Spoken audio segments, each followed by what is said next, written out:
control your ego.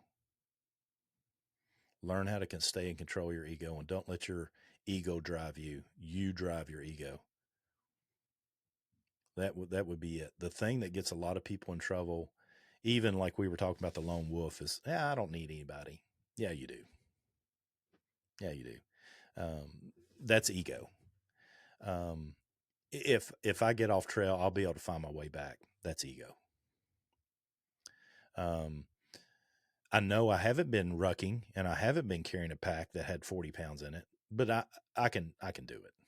No, you can't. That's ego. If you know how to be in control of your own ego, then you'll be much better off.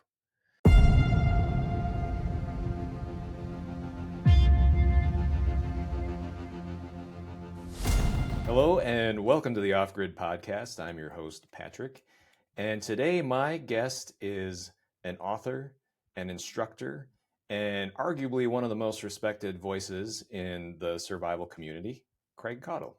Craig, thank you for joining me. Yeah, it's good to be here, man. It's always good to see you, Patrick. Always good to talk with you. I'm excited. There's some place I always start with guests.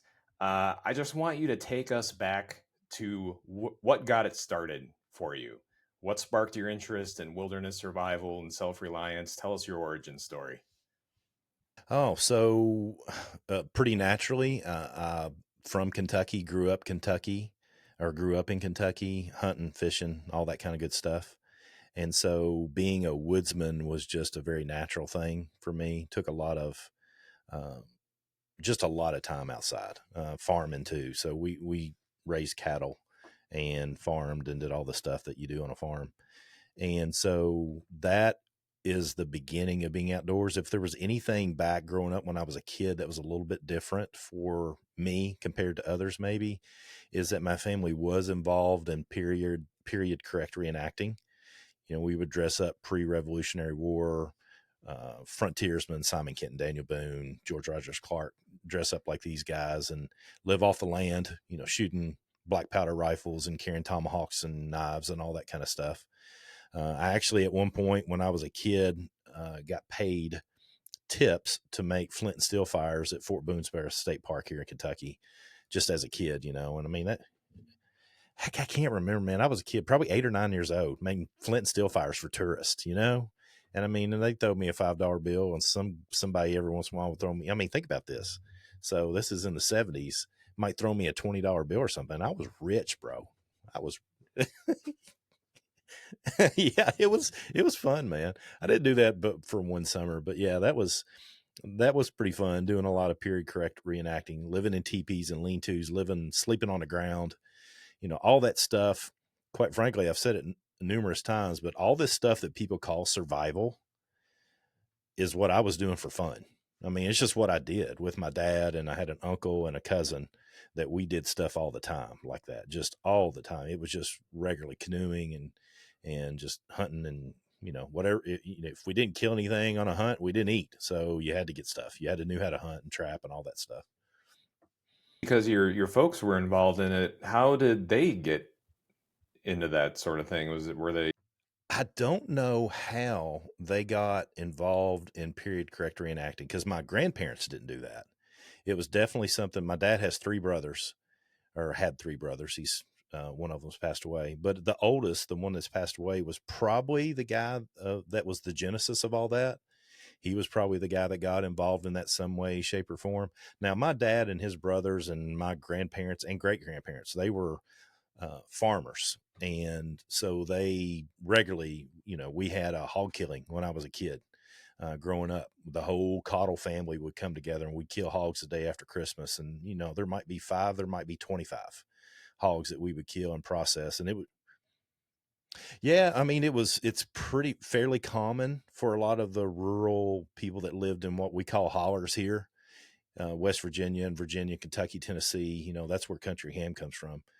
People would have hog killings, and there's a lot of history there, where, you know, for me, that was just another part of, you know, processing animals to eat the way people do in the survival class now is just, again, just what I did I mean, that was the meat that we had in our freezer at the house. We had beef and pork and a bunch of wild game. And so it was just something that we did.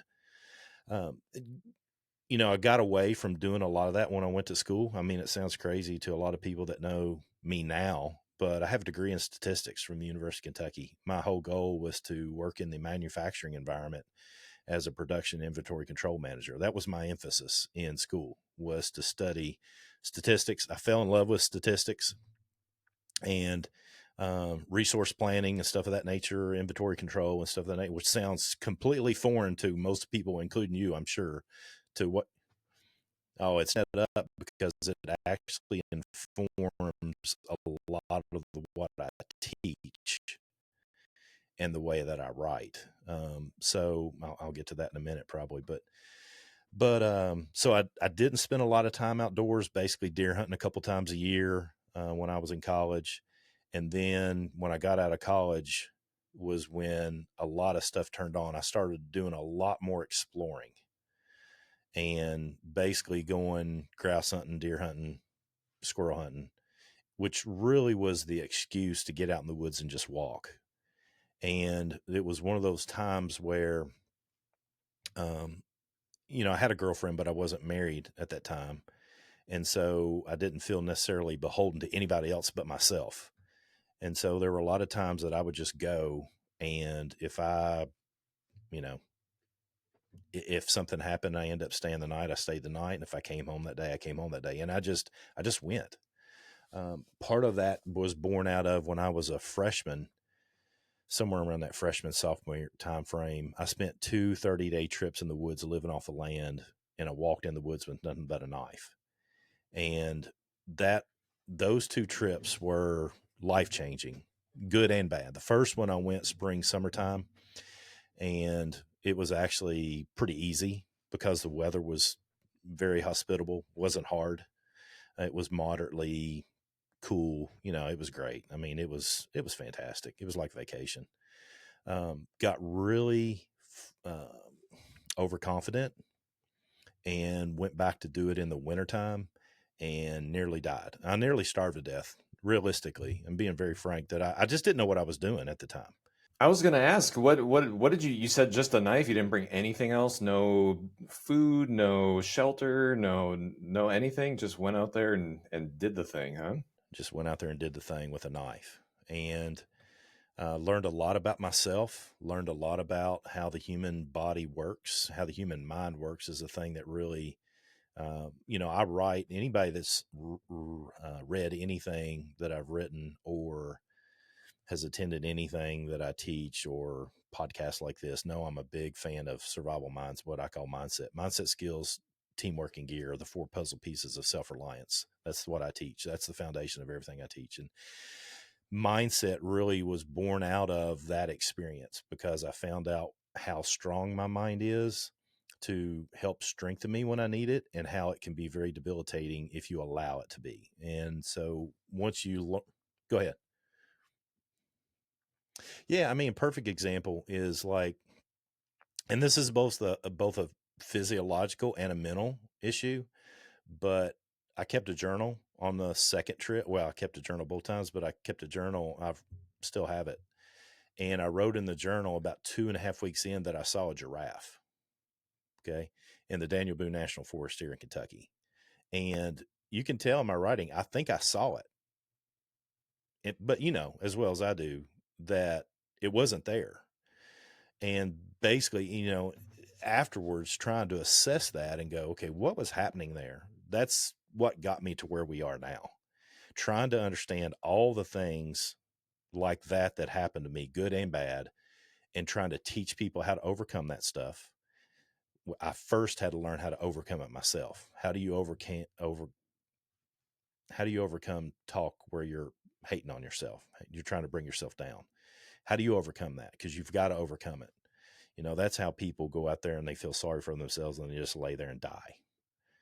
And so I had to figure out ways to do that. And I've been trying to teach people ever since. I felt like, and it took me what I would consider a good 10 years before I felt like I could even communicate to people about that. And at that time, kind of getting ahead of myself. I was teaching martial arts for a living. I wasn't teaching anything related to what we're talking about, survival and self-reliance and man tracking and all the stuff that I do now. I wasn't doing any of that. I was teaching martial arts for a living. And it all plays together, because in my mind, martial arts is self-defense, which is just self-defense is self-reliance too, taking care of your own protection. I would argue too that martial arts is a lesson in discipline. Oh, no doubt about it. No doubt about it. I mean, I don't want to be one of those guys that said the way we did things back then was harder than the way they do it now, because there's a lot of schools that still do that really hard training. But man, we trained hard. We really trained hard. And it's one of those things where there were times where you have to will yourself to get up off the mat and go for the next throw, and literally just peel yourself off the mat because you have been thrown. I did judo, and so I have a 4th degree black belt in judo, and there's only so many times you can get thrown in an hour, 2 hours, or 3 hours, and you're just it's mental. Your body's done, it's given up, and your mind says, no, it's not, get back up, kind of thing. So all that was playing around the same time. And the thing that got me into doing it for a living, what we're talking about, self-reliance and survival and all that stuff, was a couple things. One is I had an injury to my left arm from martial arts training. And basically I had my ulnar and radial arteries on my left hand were completely colluded. Yeah. I mean, just completely blocked from trauma from doing martial arts. And I didn't know, I was lifting weights. I was doing some clean and presses, and my arm went white, solid white from about the bicep down. I thought I was, I didn't know what was happening. I really didn't. I thought I was having a heart attack or something, left arm kind of mindset. And yeah, I just couldn't. I mean, ended up dropping the weight. Fortunately, my son and I were working out together. I didn't lose any consciousness or anything. I was all there. But literally what had happened is it had finally just completely colluded, and there was no blood fortunately, there's a tertiary artery that runs down the middle of your arm real close to the bone, and that wasn't hurt. So I was getting some blood flow to my arm, which saved my arm. But when I went to the vascular surgeon, and he ended up doing, I forget what the technical term is, but he did the roto-rooter to my arteries to clean them out. He told me, he said, man, you can keep doing those martial arts you're doing, but I'm going to end up cutting that arm off. You're going to lose it. And so guess what? I quit. I didn't immediately, but fortunately, I studied traditional martial arts, judo and aikido and iaido. And one of the things that I had was what are referred to as uchideshi, which is inside students. That's what that Japanese term translates as. So I had students that literally lived inside the dojo, and very much what most people listening here would consider like an apprenticeship type program. They were supposed to follow, not literally, but basically follow one step behind me. If I took a piss, they took a piss. If I put on my gi, they put on their gi. If I ate, they ate. And if I didn't do those things, they didn't do those things. That's kind of where that type of apprenticeship was. They were supposed to mimic and do everything that I did. Sounds like they were your shadows. They literally were. And so historically, the uchideshi would actually live in the home with the teacher and do everything. I mean, it's close to being like indentured servants, really. I mean, I don't know that I have the mindset to do that again or anything like it. But anyway, I'm an outdoorsman. And so those uchideshi were being trained by me in the outdoors as well. Some of the martial arts students heard what we were doing, asked me to do it. So I started teaching some of my martial arts students, and it just started growing. And then the thing that really pushed me into the business side of things was a marketing company contacted me and asked me to do reviews of their gear for their YouTube channel. The name of that company at the time was Dan's Depot, and then it went to Omega Gear, and then it's out of business. They don't do it at all anymore. But they paid me what I would consider a very appropriate fee that I was tickled to death, literally, to go in the woods and talk about their packs. And they were, or their water bottles or whatever. And I was the one that was finding the stuff for them. suggesting the material. They didn't always go with everything I said. So they told me straight up, all we want you to do is to be honest. If you don't like it, then say it on camera and we'll quit carrying it.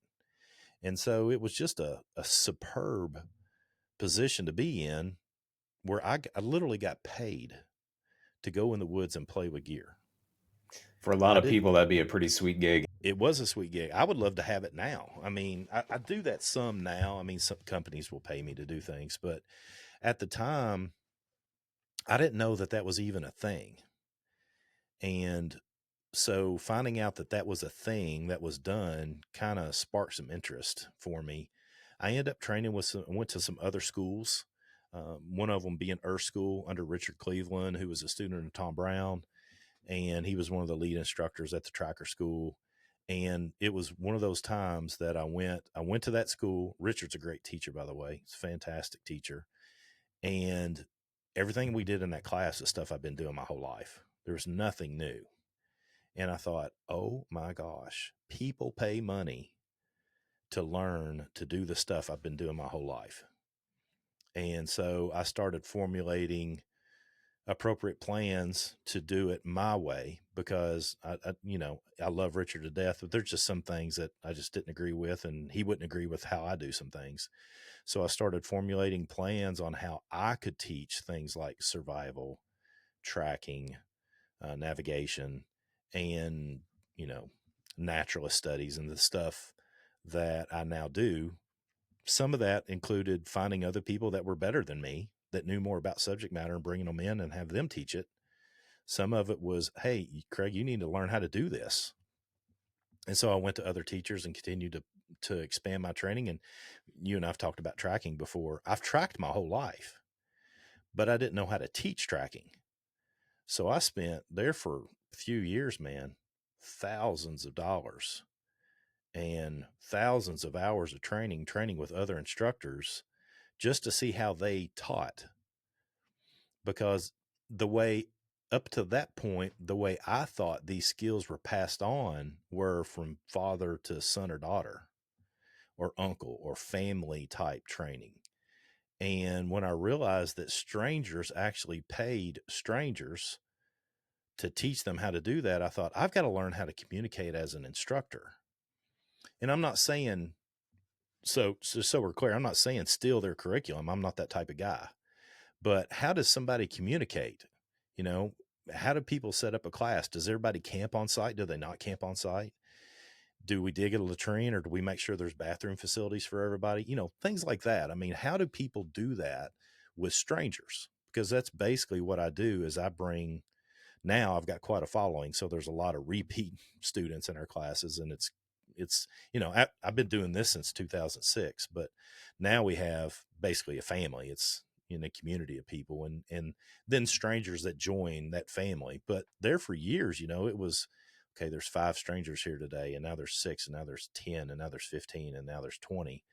And it's basically me, a stranger to them. They might know me from online. They might know me from YouTube, or they've read my books, but for the most part, they're strangers to me and I'm strangers to them. And I had to learn how to teach people that I did not personally know, because I don't have any formal training as a teacher. Now, I've had a lot of leadership training, both in college. When I got out of college, I had some leadership training, both. I worked in the healthcare field, and then I worked in natural gas for 8 years after that, and got a lot of great leadership training in those fields.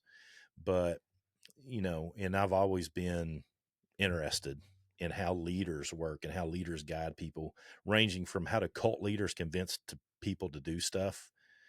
That's always fascinated me. How do you take people and have them kill themselves? And, it's just not that I want to do that. I'm not saying that at all, but how does somebody take people that seemingly have intelligence and common sense, and then they drink a bunch of Kool-Aid and kill themselves?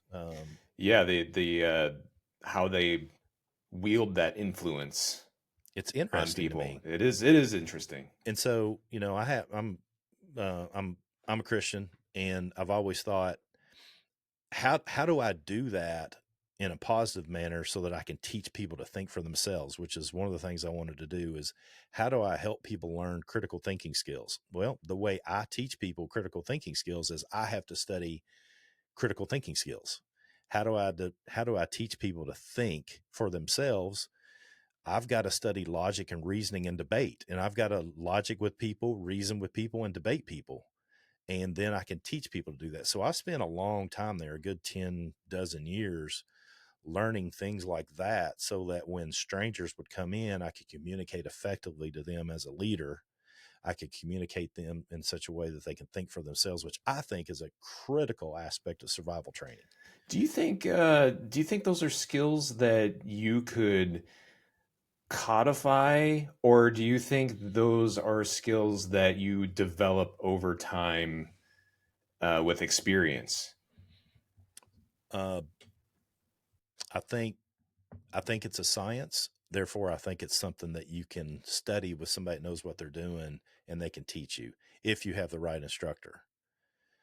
So basically, if we're talking about debate, that's what lawyers do in law school. They learn how to debate really well. They learn how to do that there. They don't go into, well, some of them might go into law school understanding some debate and logic and reasoning, but somebody teaches them to do that in high school, college, or law school or whatever.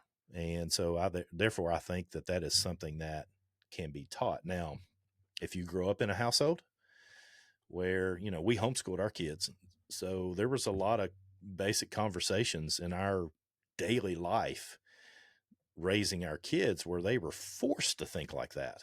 They didn't realize it, but they did get that through osmosis of just living daily life in our home, where they critically think about things. And then, we taught them how to do it when they got older. And then there's some levels of particularly debate that I didn't feel adequate. So I sent them to other people to learn how to debate better than I could teach them. So I think it's to answer your question, I think it's a little bit of both, but primarily I think it's something that people can learn. Right on. Are there any sources that you would recommend if people were interested in learning the? Because that's a really foundational, important leadership skill. Man, off the top of my head, no. I'll definitely can send you some links if you want to attach them to the show notes or something. I'll do that because I've got a list of all my text over here. I've got 11 books, but yeah, I can send you those and give you some ideas of where I'm at on that. But yeah, I mean, the simplest thing is to look up logic and reasoning. Those particular soft skills, there's all kinds of text out there like that. But if I did anything that would encapsulate all of that, it would be I spent a lot of time reading leadership books written by people primarily in the military, but not necessarily all the time in the military, because I never have been in the military, never been law enforcement, but now I'm responsible for training a lot of military law enforcement.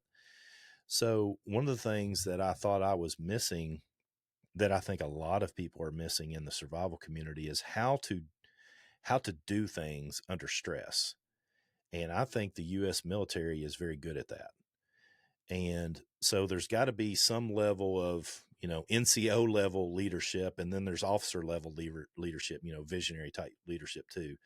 So one of my man tracking instructors, Cornelius Nash, he was a graduate of West Point and worked inside of a really famous tracking school for many years. He actually developed most of the programming for that school. I asked him several times, give me a book to recommend me a book. And I would just read whatever he told me to read. And one of the things that he did that I wasn't aware, that all generals are required to have a mandatory reading list for people that want to be like them. And therefore I saw some generals, Mattis for one, that I thought, okay, I like his leadership style. He's no nonsense. He gets stuff done. But he's a leader that is eloquent and can speak in front of people. And then I looked at a lot of SF leaders, colonels, lieutenant colonels, people that had been involved in actual warfare, and how do they handle themselves under stress, and how do they lead under that? If I am to teach people how to do survival, That's exactly what I'm doing. I'm teaching people in stressful conditions how to think clearly. And who better to teach us how to do that than somebody that's teaching people how to do stuff when they're getting shot or blown up? And so I leaned heavily on those types of leaders that wrote things or had programs that taught that I could attend. And whenever I could, I would get engaged in instruction from them or read their books. One of the best is In Extremis Leadership by Caudill. He wrote a text on in extreme leadership, how to lead in extreme situations. And he looked at it from a military perspective, but also he talked about, what's it called? Just jumping out of airplanes, not as a means for military, but just companies that teach people how to jump out of airplanes, because that's stressful. And how do people think when things go wrong? If your parachute doesn't work, what do you do? How do you think? How do you not freak out? Those kind of things are what we need to do in survival as well. And part of that, to step back into my own story, I think I was 13 when this happened, but I was skipping school to go deer hunting one day and supposed to be home before my dad got home from work to feed cattle. So I was on a time crunch. So I went out, ended up getting lost on a deer hunt. I was actually tracking these deer, and I was, I've told this story a bunch, but I was nose down on the track line, following the tracks through the woods, and wasn't paying attention to where I was going. And I ended up losing the deer, couldn't get to them. And I looked up and thought, I have no idea where I'm at right now. And I'd have no idea how to get back. I'm 13 years old. And it hit me, if I don't get back quick, my dad is going to wear me out if I don't have those cattle fed by the time he gets home. So I started running through the woods, end up tossing my bow. My bow is still out there somewhere. Ran out of a boot, literally ran out of a boot, and did not realize it until later. And all that is just how people do things when they're under vast amounts of stress. I recognized that in myself and thought, I want to figure out how to get past that. So I figured out how to get past it for myself. And then when I started teaching survival as a I was teaching that in self-defense training and martial arts training.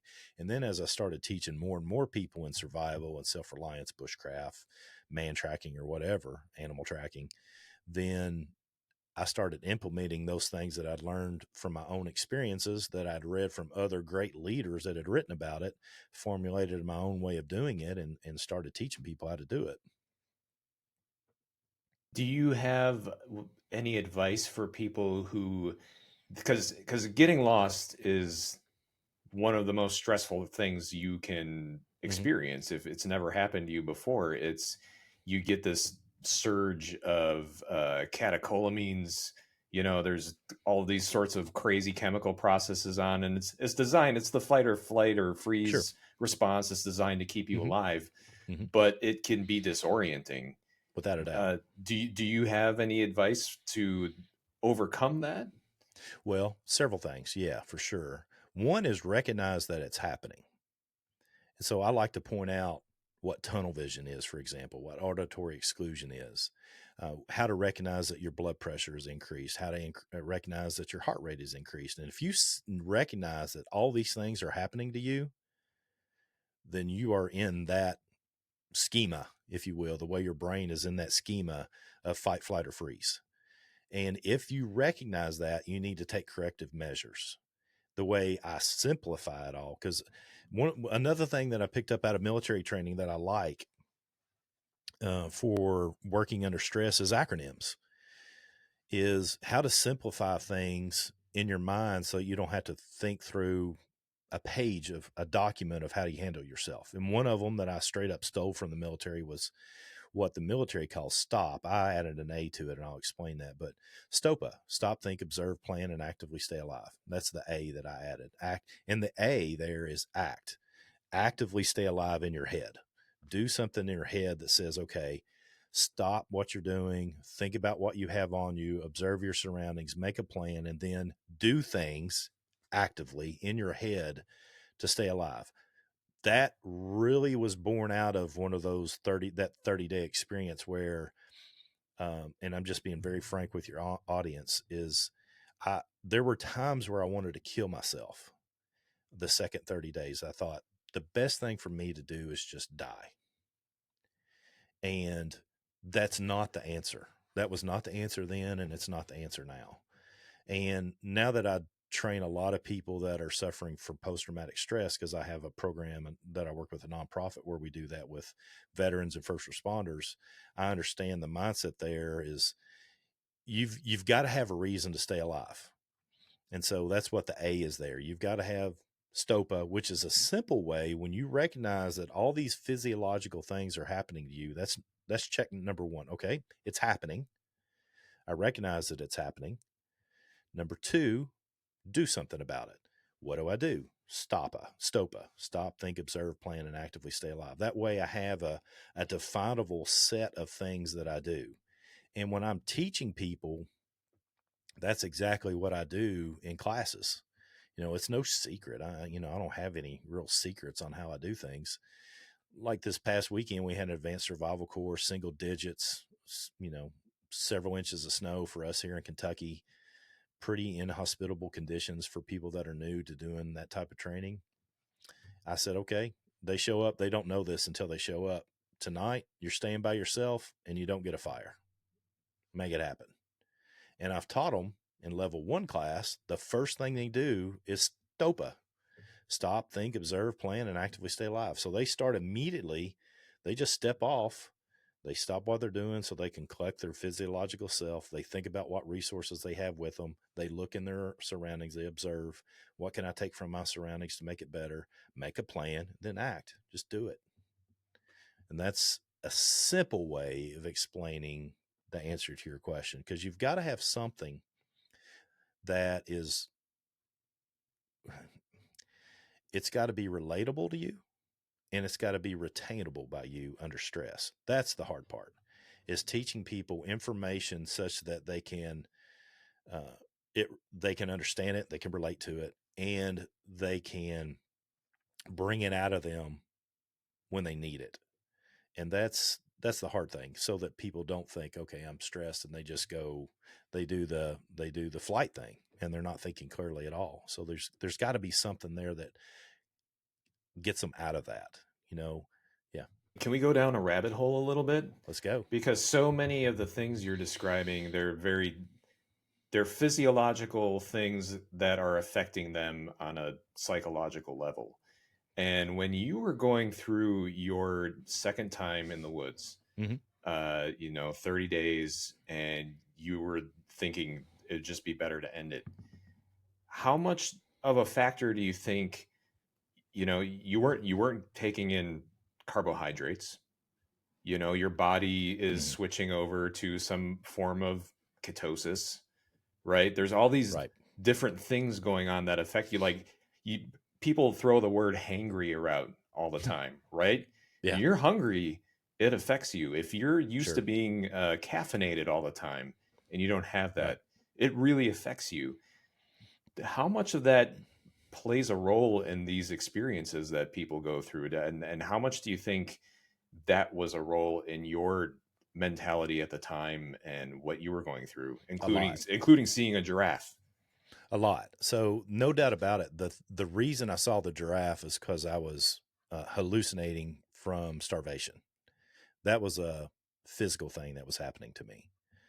It literally, I can't speak to, I'm not intelligent enough nor have the background to speak to the chemical process of the breakdown of brain tissue during starvation. Somebody smarter than me can do that, but I do know that happens. So there was a breakdown, and that's why my brain was seeing a giraffe when I didn't even see a giraffe. So that plays a big role. But one piece of going into what you're saying, I guess I would lump it into morale. There's some, morale is the thing that, okay, I'm used to eating. Let's just say the average is 3 meals a day. People are used to eating breakfast, lunch, and dinner. Let's just say that's the case. And you don't do that, then your morale starts to go down. It's not that you actually need food. You don't. You can go for weeks, and number one, I've proven this, and all kinds of studies have proven this, and all kinds of stories from the news have proven you can go a long time without eating food. Now, how long can you go before you start experiencing starvation issues that are physical concerns? About 2 weeks. Not just ketosis, but the breakdown of a lot of different things, particularly in the mind, the brain, happens around 2 weeks. That's where hallucinations start happening if you're not getting any juices or nutrition whatsoever. Okay. Now, morale is different. There's some people, if they don't eat 5 meals a day, their morale is out the window and they're freaking out. I had a vending business for a while, and the reason I ended up selling it and getting out of it, because I felt like a drug dealer, was there was a industrial customer that I would fill up their vending machine, and I hadn't gotten to the machine for a week because of snow event. And when I showed up, there was a person, obese, that was they saw me coming in the door and was very upset because they couldn't buy their honey buns until I got there. And there's a lot of dopamine hits from dropping the coins in or putting your credit card in or whatever, hitting the button and the zzz, and then it falls. There's a dopamine hit, just like we get from social media. And that person had not gotten those dopamine hits from their honey bun in the morning, and was really angry with me. And I thought, I'm no different than a crack dealer. I mean, that person, one of the reasons that person is obese is because I know it's on them, and I'm saying I was responsible for them being obese, but I definitely wasn't helping them not be obese. And I sold the business. About a month later. I couldn't stand the thought of doing it anymore. But that was that person, she did not need that food every day. Her morale was destroyed over that. Her dopamine hits weren't happening the way she wanted them to. And so her morale was terribly bad. Same thing for us in a lot of situations, unless we teach ourselves to overcome it. Again, not to give too many, because I like people being surprised when they come to our courses, and some of you all might listen and come to a course with us. But, if the weather's not hard enough in a level 2 class, I have cards, and people have to draw cards, and they have to do whatever's on the card. And one of those cards says, you don't get to eat this weekend. So you come to class expecting to kill in level 2 classes, we kill rabbits and quail, and then we process them and eat them. Well, that person didn't get to do that. And, there was one of the cards is you have to wear your pack all weekend long. You can't take it off. You have to sleep in it. You have to use the bathroom in it. You got to carry it with you. No matter what your pack weighs right now, it is not coming off your back for the next 3 days. And it's not that they can't accomplish. It's 25 pounds, man. It's not that much weight. Wear it long enough, it starts feeling like it does. Especially when you've laid down, you can't lay on your back, and laying on your side even is awkward because you've got this pack on your back. I mean, these are things that I do as a survival instructor. What I feel like as a professional survival instructor is introduce stress inoculation, so that people are introduced to stress in ways that maybe they weren't expecting or didn't know how to handle, and then they do it. And when they have questions, I'm there. And so are our other instructors. We're there to encourage, educate, enrich, whatever it is that we need to do to help them, because that's, we're there. We're not, and I should clarify this too, for a lot of people, because I had a special forces instructor tell me a long time ago, Craig, don't try to be a special forces instructor at Nature Reliance School. Let special forces do that. Let buds do that. Let the Q course do that. We'll take care of that there. You're an educator. Educate people. It's not about, having somebody carry a log for a mile as soon as they get out of the parking lot. You're an educator. Be different. And so I took that to heart. Not to say that we don't do some courses where it's an embrace the suck type of moment. There's times for that. But really, as an educator, it's my responsibility to teach people. So if they're struggling, then I teach them. That's my responsibility to them. If I'm teaching a group of SF dudes how to man track and they're not getting it done, that's my responsibility, is to teach them not to to complain. You can't see that sign. You can't see that track. Well, no, that doesn't help. I will show them, if they're struggling, how to see the details in the track, how to see that gait pattern, how to recognize that they're accelerating on the track line rather than now they were walking, now they're accelerating. I will teach them how to do that. So that's maybe a different than some people look at it, but that's how I do it. I really like the term you use, stress inoculation. Mm-hmm. So I think there's a lot of people who come to a class of a survival class specifically to maybe be exposed to that, because we live pretty cushy lives in the West. Yep. And some people don't have the level of stress inoculation that they might be seeking. They might be wanting more.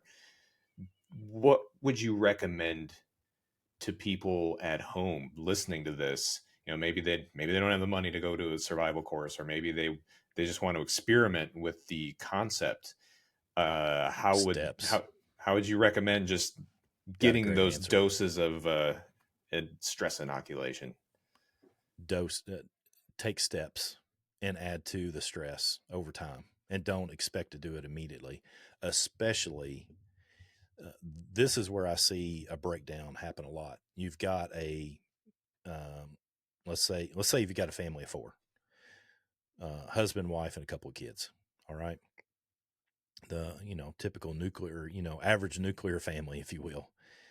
And let's say that mom is really good at this stuff, and she wants her husband to get into it, and she wants her kids to get into it, and she just throws them to the woods and takes them out and does a survival trek. They got a garbage bag and a water filter. That's the wrong way. That is the wrong way to do it. You will immediately push people away. So, again, considering myself an educator, you stair step your way through the stress. I talk a lot about the difference between practice and training. There's a big difference between practice and training.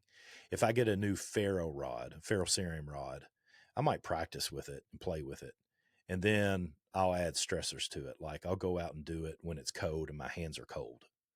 I might go out and do it again when it's raining, but I don't do that right off the bat. I learn how to use it under great conditions. So for the person living at home that can't come to one of our classes, or somebody else's for that matter, then I would do exactly that. If you're new to it, then go to a lodge and hang out at a lodge. Go somewhere that's not your home and stay there. Eat at the buffet. Next time, go to that same location, but take a picnic and eat outside. Fix something on the grill and take charcoal. Absolutely take charcoal. Next time you go, source the wood from your environment and fix your fire from that. Still cook the same steaks. Have a cooler full of drinks, whatever it is that you like. And eventually, slowly but surely, take some of those resources that you're bringing with you away that make it easy. Don't have charcoal and lighter fluid in a lighter. Next time, start your fire with a ferrocerium rod. Next time, start it with ferrocerium rod, and you're sourcing all the fire materials from the environment. That way, the truck is right over there, you all. The van is right over there. If it doesn't go right, then just get in the truck and go home. And same thing for gear. I tested a lot of gear out in my backyard. Set it up. If it's a sleeping bag and it's supposed to be waterproof, I'd sleep in the rain in my backyard. And that way, if it didn't work out, I just went in the house, because sometimes it didn't work out. And that way I'm adding the stress in, but I've got backup. If all you do is, like, we teach a very stressful course called SEER. It's not military-based SEER. It's our version of a civilian-based SEER course. It is, without a doubt, a very difficult course. It is an embrace the suck course. You're going to come there and you're going to hate life. We've had students that come and that's their first class ever. That's not what I would recommend. That doesn't mean I don't allow them to come. I do, but that's not the way I would recommend it. How do those students usually end up doing? Well,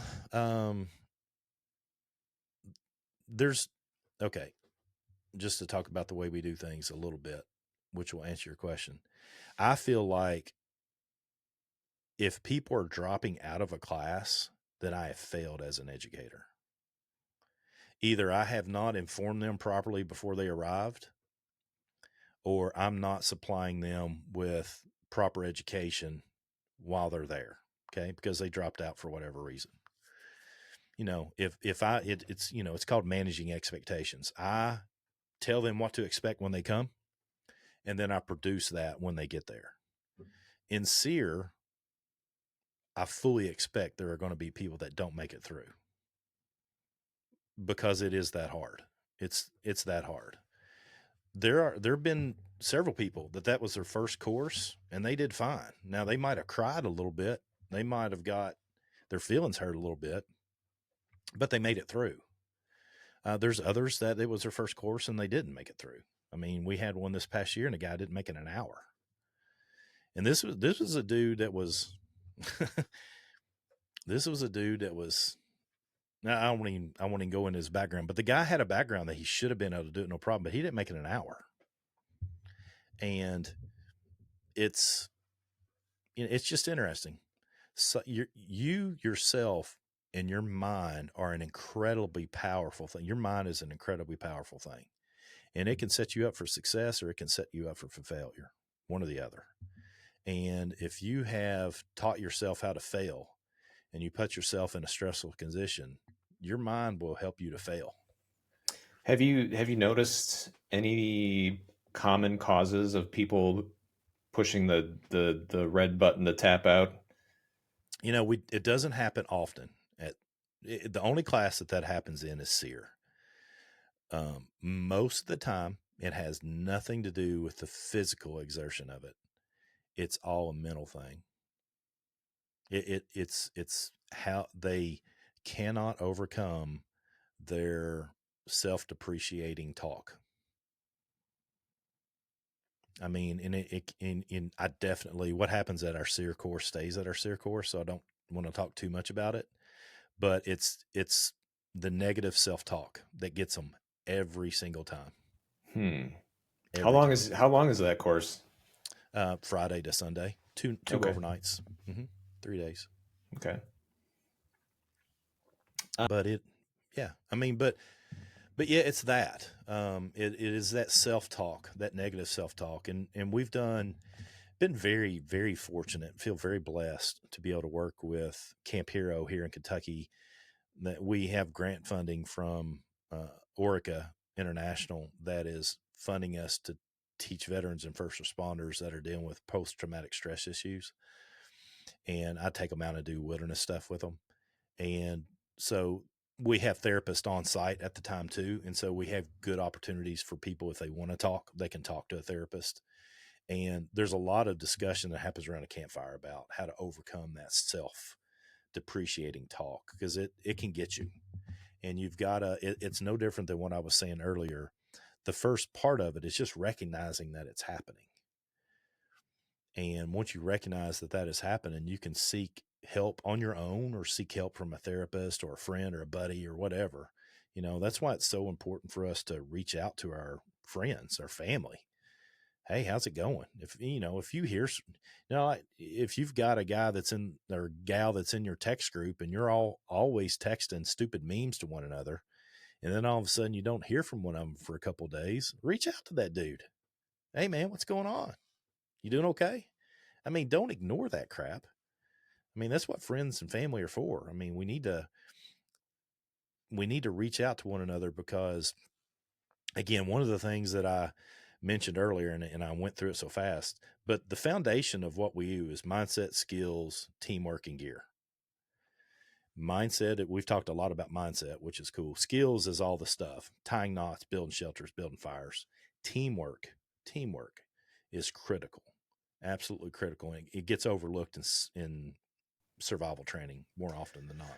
It gets overlooked in almost everything, because when we think about survival, we have this romanticized vision of us lone wolf style out there surviving. But one of the first survival mechanisms we've created as humans was to create social constructs to survive as a group, because we do better when we're with others.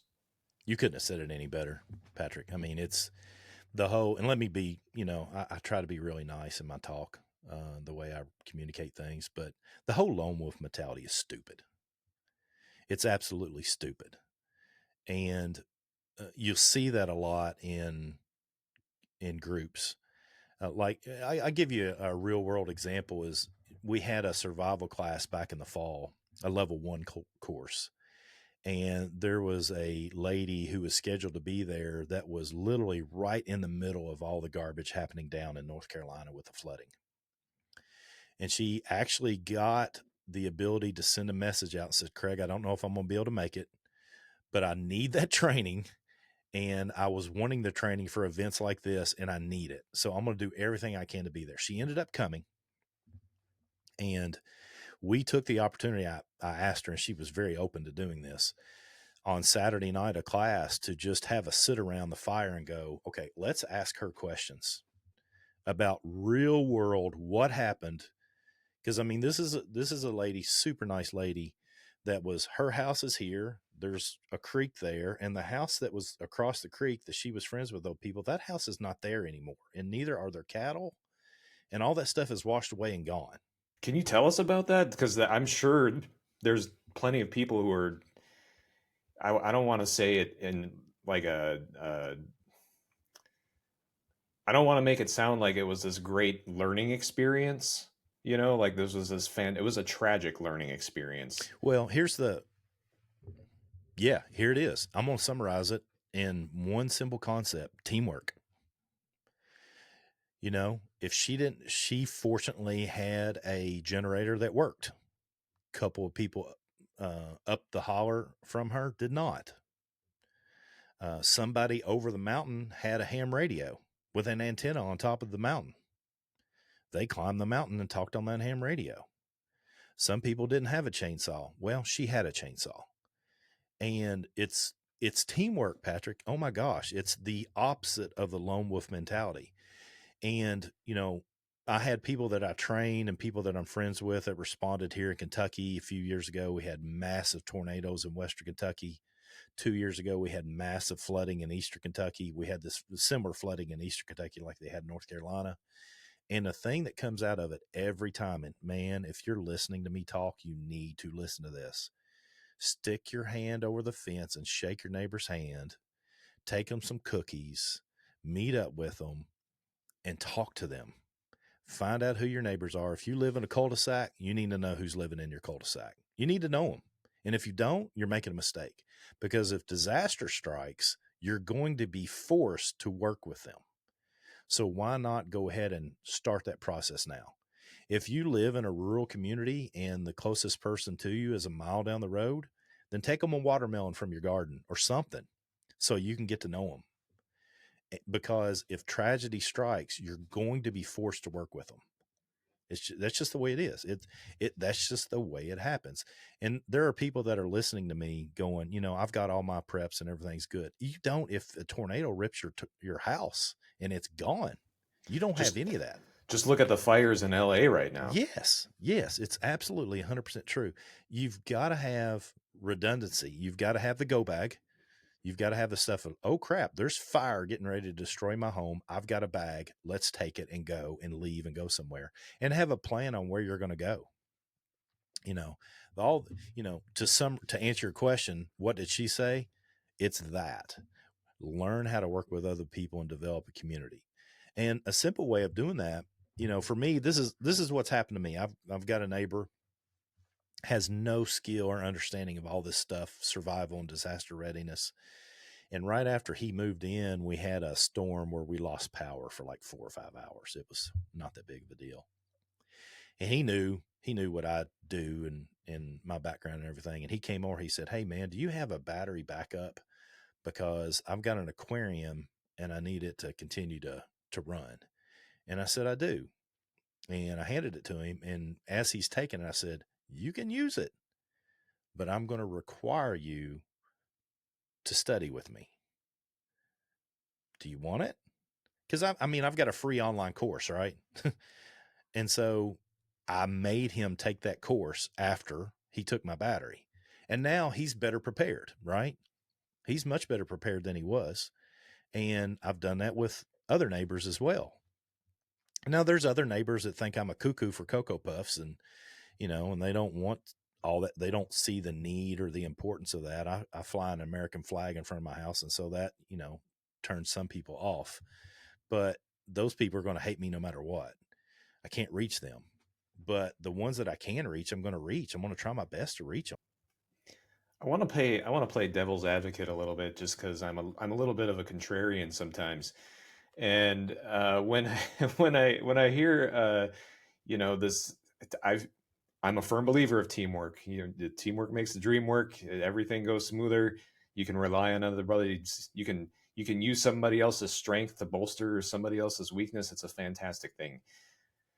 However, we are living in a strange age where people purposefully avoid others, and for a multitude of reasons that we could probably go on for forever, these social skills about reaching out to your neighbors, or you know like handing out your hand across the fence, we just aren't building those skills, and some people aren't willing to even do that. And I don't know if maybe I'm looking at things too pessimistically, but I kind of feel that that's more the norm.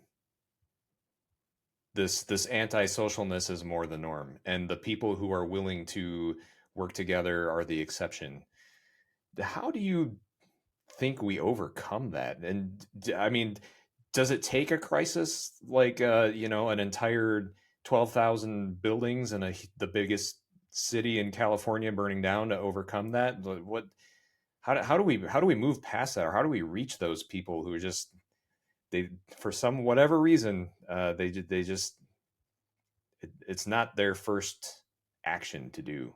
There's two things. Number one is, yeah, so if you're close to the things that happen in LA, you use the things that are happening in LA as a launching platform to discuss with other people. Hey, are you ready for that kind of stuff here? Whatever. Okay. And number two, you just accept that you can't reach everybody. You know the story of the starfish, right? The starfish throwing the starfish back. You know this story? Okay. It's a metaphor for this, I think. So there was a young boy and his grandfather, and the grandfather taking his grandson to the beach, and while they were there, the grandson said, "Hey, grandfather, can I go down the beach and play?" And they had a beach house right on the beach. And he's like, "Sure." So the grandfather's watching him, and he goes down the beach, and he looks, and he's picking stuff up, and he's throwing it back out into the ocean. And he's like, "What is he doing?" So he walks down there, and when he gets down there, there's starfish all over the beach. And the grandson is picking them up and throwing them back out in the ocean. And there's like hundreds and hundreds of these, man, just hundreds of them. And the grandfather says, "Grandson, you can't. There's no way you're going to be able to save them all." So the grandson reaches down, picks up another one, throws it out in the ocean. "But I saved that one." The moral to the story is, you can't save them all. We can't make those relationships with everybody, but that doesn't mean that we don't try. And then some of them you're just not going to reach. But for me and my purposes, particularly since I do it as my vocation, I have to try to reach as many people as I can, because that's, it's my calling, if you will. I mean, that's what I do. And even in my neighborhood, I've got people that have no idea. There's people that live close to me that have no idea what I do. They don't know that I've been on national news talking about subject matter like this, right? And so I still try to find a way to communicate and talk to them. And then, I've got one set of neighbors that I know just, they don't like me at all because of my political leanings, and I'm not going to reach them. And I don't know that. I've tried. A package was delivered to my house that was supposed to go to theirs, so I used that. I took it to their house and said, "Hey, I just wanted to let you know we ended up getting this and want to make sure you got it." And didn't want to just leave it in the wrong place, and use it as an opportunity, because I'd never had a conversation with them. I use it as an opportunity to have a conversation with them that I hadn't had before. And that conversation went really well. So they found out that, hey, I'm not just the guy that has American flag on his house, which is what they thought. They immediately have some thoughts about who I am based on that. Because there's a lot of people that hate people that, put American flags on their house. And so I use that to try to create or start a relationship at best. I've tried. I've thrown the starfish out there, and I'm not going to reach all of them. And I'm okay with that. But I'm not okay with me being lazy just because I have different political beliefs than somebody, and then I'm not going to try to be friends and take care of them, because I'm a human and I want other humans to succeed.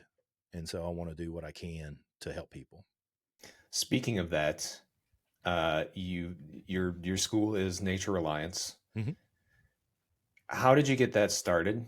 And what keeps you motivated to keep it going? And I think we covered a little bit of the answer here, but how long have you been running that? So Nature Reliance School was started officially 2006. It became a registered business in 2008, but I started teaching, as I mentioned earlier, some of my martial arts students. So I say 2006 is when I started teaching several people in 2006. It's grown considerably since then. Now I have, it's weird. I mean, it's weird. I'm very fortunate, very blessed. I've been in some of the positions and had, I stand on the shoulders of a lot of giants that came before me that helped me.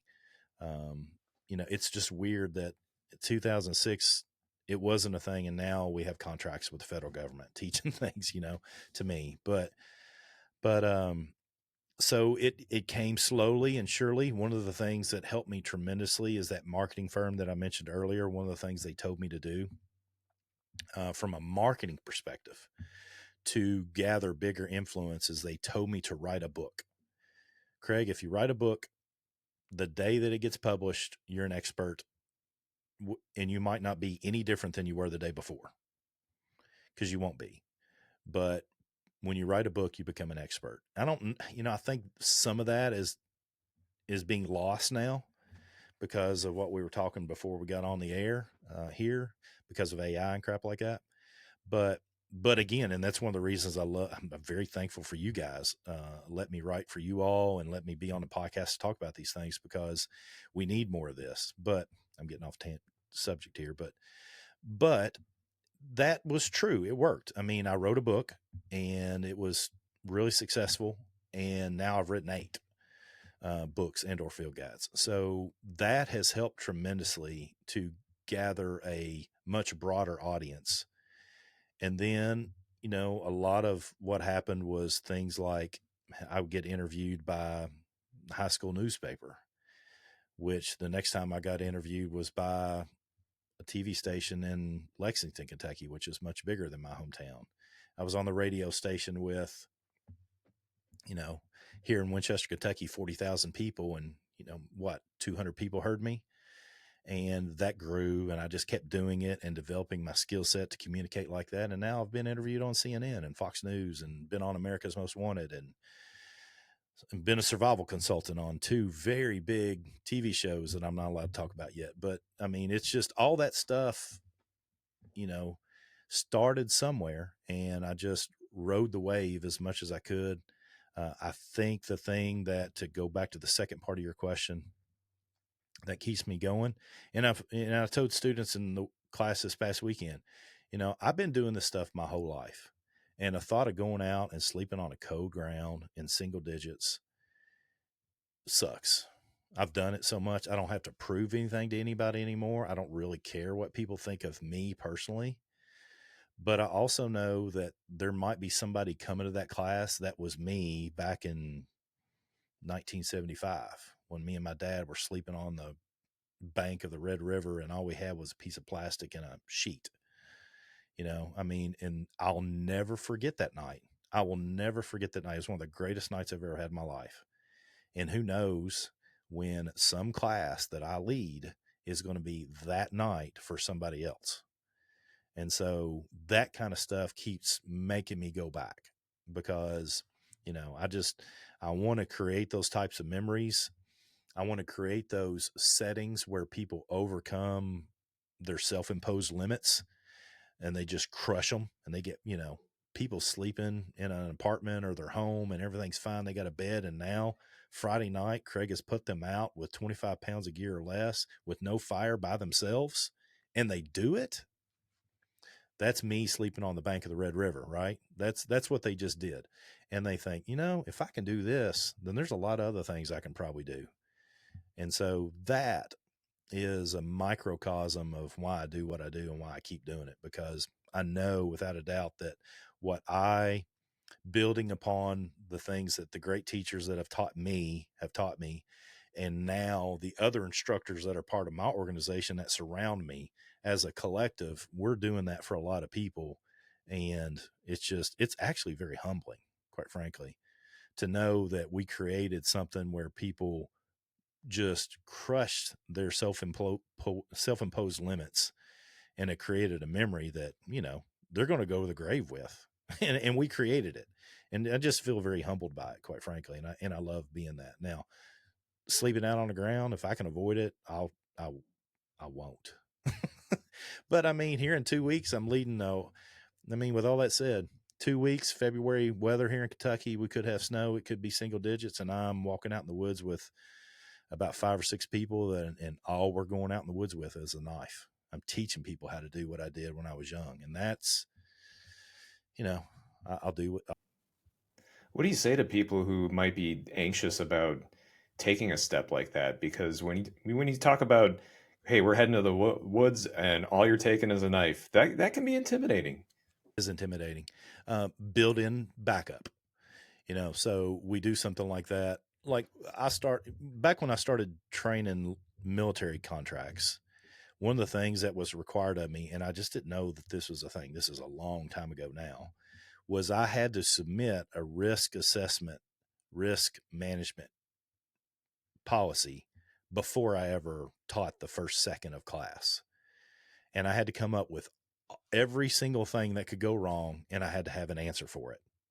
And that kind of, how I mentioned earlier, I went for a long time and learned how people taught things. It's one of the things that I learned in that period of my training was, this is important. I start every one of our classes, every one of our level 1 courses where I'm teaching people for the first time, we do a risk assessment, risk analysis at the beginning of every class. We talk about, hey, there's a bear on this property. Here's what we do if we see a bear. There's possibility of seeing copperheads and rattlesnakes. Here's how we avoid them. Here's what we do if we run across one. We have medics on site. We have medical protocols. If you have sick, this is who you speak to. That person right there is number 1 medic. That person right there is number 2 medic. That way we go through that risk assessment, risk analysis. Therefore, if you're doing it on your own, for the person that's intimidated, whether they're coming with us or doing it on their own, they need to do exactly that.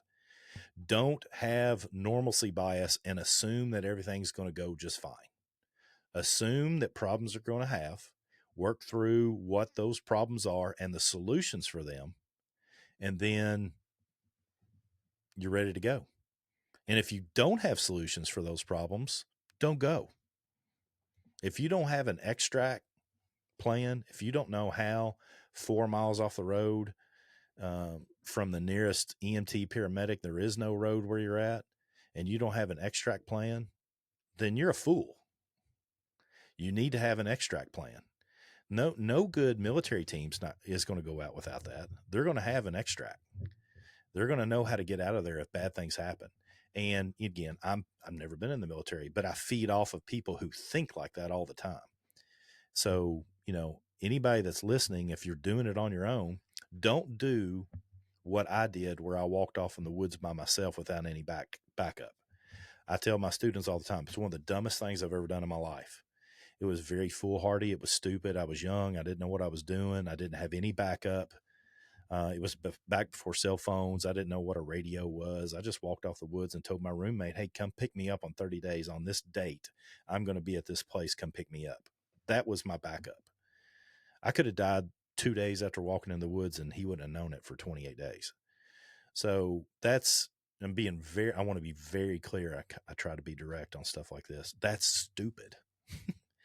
But that doesn't mean that going in the woods, like we recently had a student that did exactly that. He'd been through our level 1, been through our level 2, and he approached me and said, hey, I want to do the 30 days by myself with nothing but a knife.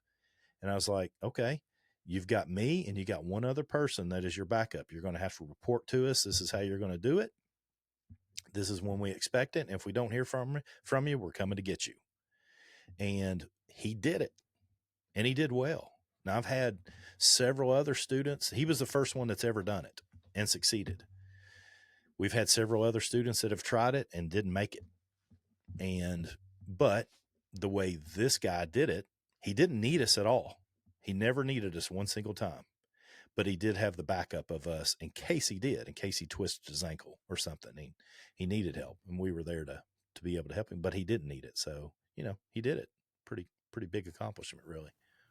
And with the technology that's available these days, there's no excuse not to have something like that, even if it's a Garmin InReach or, even a Baofeng radio or something. Yeah. Sure. Absolutely. Yeah. You said you wrote 8 books. Which book are you most proud of? Books or field guides. A couple of the things I've written are kind of small.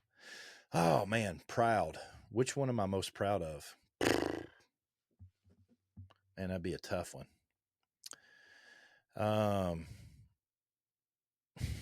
Not because it's the most recent, but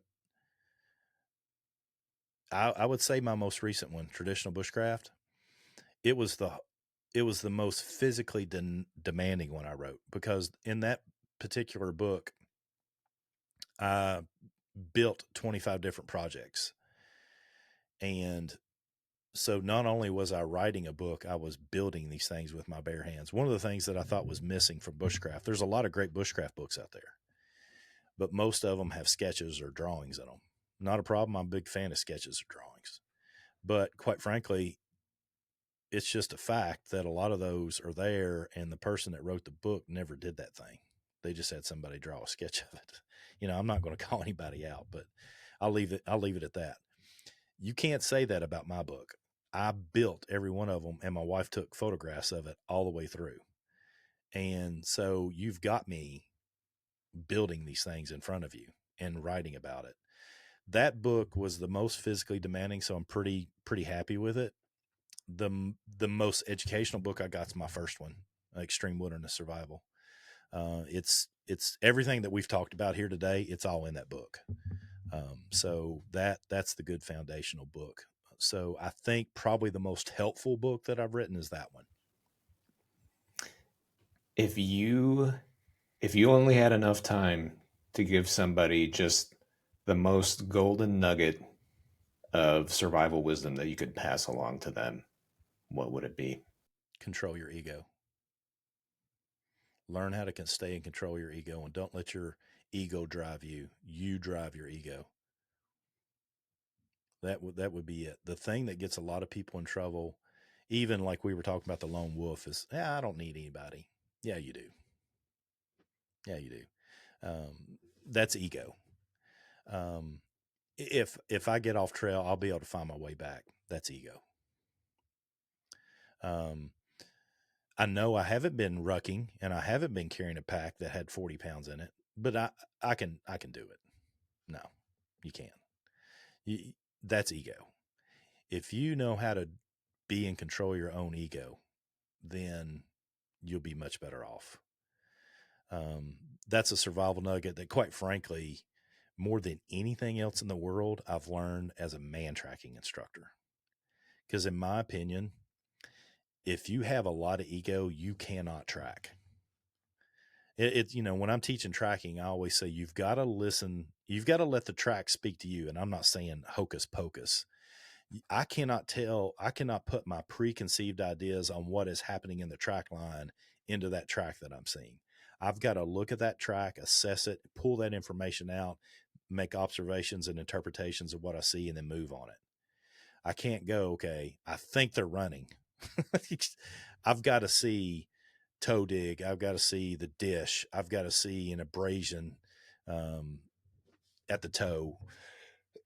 I've got to see a stride and step length that's increased. These are the things that I'm assessing, looking at it and going, okay, these are the things that I'm seeing that tell me they're running. So learning how to track animals, humans, whatever, it's a very humbling experience. And I think it's a great way to learn how to control your ego. Well said. Well said. Where can people who are interested about learning more about Craig Caudill, Nature Reliance, where can they find you? naturalreliance.org is my website, naturereliance.org. Again, everything is there. That's the hub for everything. My blog's there. My podcasts are there. All my social connections are there as well. I'm on Instagram. I'm on Facebook, YouTube, all that stuff. But you can get everything from the hub, which is at naturereliance.org. I think I submitted to you, Patrick, a link tree that's going to have links for all of that. So if you look in the show notes or the description with this podcast, you'll be able to get all those links. So you just click and push and come check me out and join me. Anything that we can do, we're happy to help people. Perfect. We will make that available. And I really appreciate your time joining us here. And we'll have you back again, man. It was great talking to you. Oh, Patrick, thank you, man. I love talking to people that love doing what you do. You do a great job of it. I really appreciate you too very much. Thanks for letting me be here.